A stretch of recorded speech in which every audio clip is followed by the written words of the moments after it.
জীবে দয়া করে যেইজন সেইজন সেবিছে ঈশ্বর। আমাদের ইসলাম ধর্মেও আছে জীবে দয়া করো।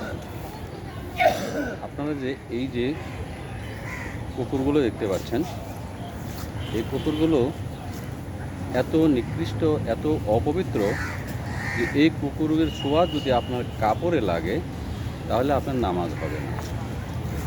তো এই নিকৃষ্ট জন্তুগুলোর যে খাদ্যের প্রয়োজন, সেই খাদ্যগুলো এখানে কোনো এক লোক এখানে দিয়ে গেছে, আর এগুলো সুন্দর করে খেয়ে খেয়ে খেয়ে খেয়ে চলে যাচ্ছে। তো আশরাফুল মাখলুকাত যে একটা প্রাণী অর্থাৎ মানুষ, সেই মানুষগুলো এখানে এগুলো দিয়ে গেছে আর খাচ্ছে, কুকুরগুলো খাচ্ছে। এখন আপনারাই বলুন, এই ধরনের দয়া যদি আমরা শুধু কুকুরকে না করে আমরা যদি প্রত্যেকটা প্রাণীকে প্রত্যেককে যদি সহযোগিতা করতাম, তাহলে আমাদের বাংলাদেশটাও অনেক সুন্দর হয়ে যেত।